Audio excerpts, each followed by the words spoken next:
जय श्री हरि विष्णु। भक्तों, एकादशी का दिन भगवान विष्णु को अत्यंत प्रिय माना गया है।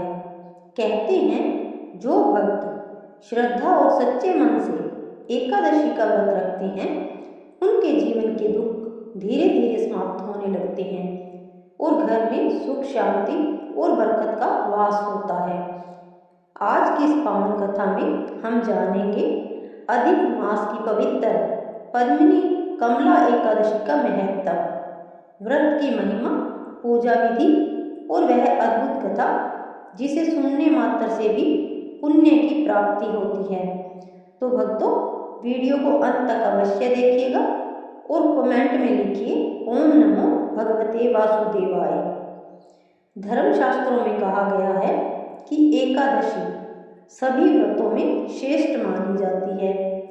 जिस प्रकार नदियों में गंगा श्रेष्ठ है, देवताओं में भगवान विष्णु श्रेष्ठ है, उसी प्रकार व्रतों में एकादशी सबसे उत्तम मानी गई है। अधिक मास में आने वाली पद्मिनी कमला एकादशी बहुत ही दुर्लभ और फलदायी होती है। इस दिन भगवान विष्णु और माता लक्ष्मी की पूजा करने से धन, सुख, समृद्धि और मन की शांति प्राप्त होती है।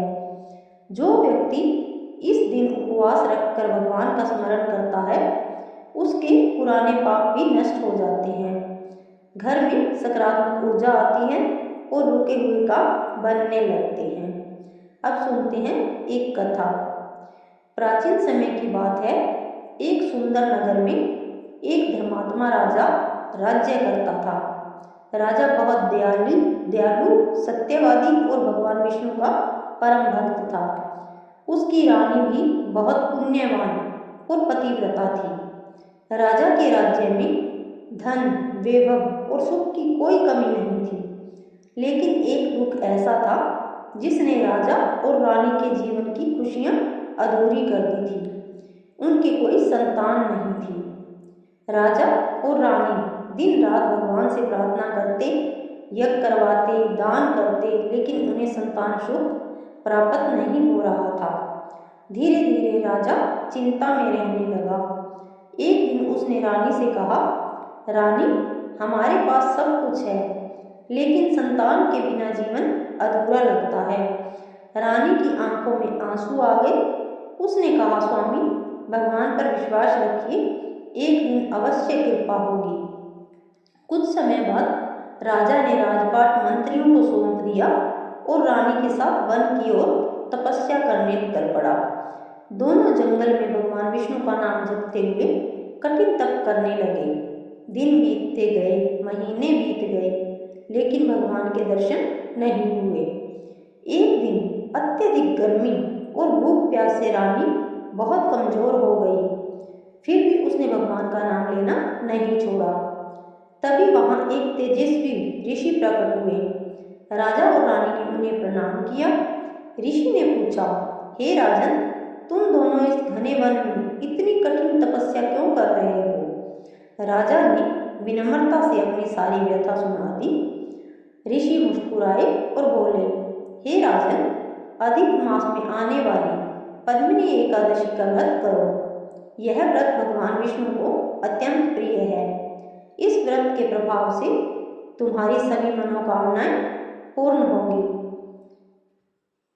रानी ने पूछा, गुरुदेव, कृपया हमें इस व्रत की विधि बताइए। ऋषि बोले, एकादशी के दिन प्रातः स्नान करके भगवान विष्णु और माता लक्ष्मी की पूजा करो, पूरा दिन उपवास रखो, रात में भजन कीर्तन और हरि का नाम स्मरण करो, द्वादशी के दिन गरीबों को भोजन और दान देकर व्रत का पारण करो। राजा और रानी ने श्रद्धा से व्रत करने का संकल्प लिया। एकादशी का दिन आया।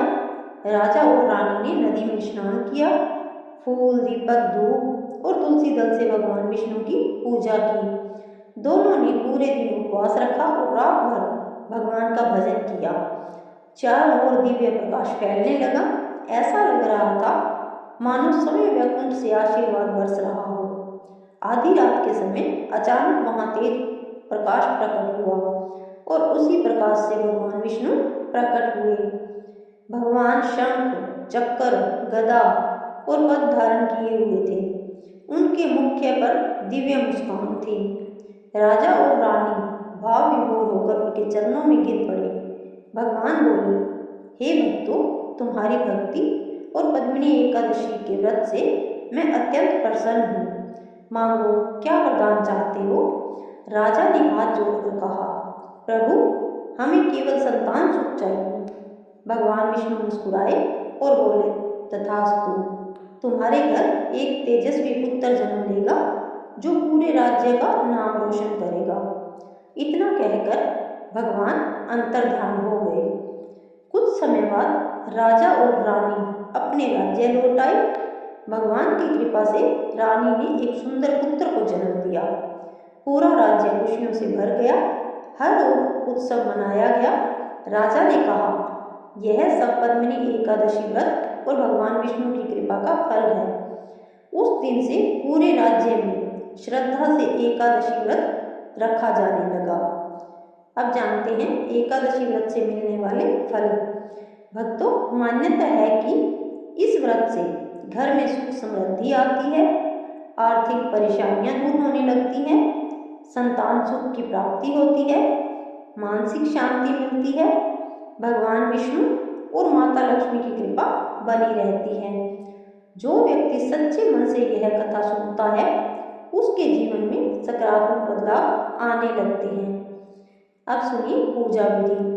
सुबह जल्दी उठकर स्नान करें, भगवान विष्णु को पीले फूल अर्पित करें, तुलसी दल अवश्य चढ़ाएं, ओम नमो भगवते वासुदेवाय मंत्र का जाप करें, रात में भजन कीर्तन करें, अगले दिन दान करके व्रत का पालन करें। तो भक्तों, यह थी अधिक मास की पवित्र पद्मिनी कमला एकादशी की दिव्य कथा। यदि आप भी भगवान विष्णु की कृपा पाना चाहते हैं तो श्रद्धा और विश्वास से एकादशी का व्रत अवश्य करें। भगवान श्री हरि आपके घर में सुख, शांति और समृद्धि बनाए रखें। वीडियो पसंद आए तो इसे लाइक और शेयर जरूर कीजिएगा और चैनल को सब्सक्राइब करके बेल आइकन दबाना मत भूलिएगा। कमेंट में जरूर लिखें, जय श्री हरि विष्णु, जय माँ लक्ष्मी।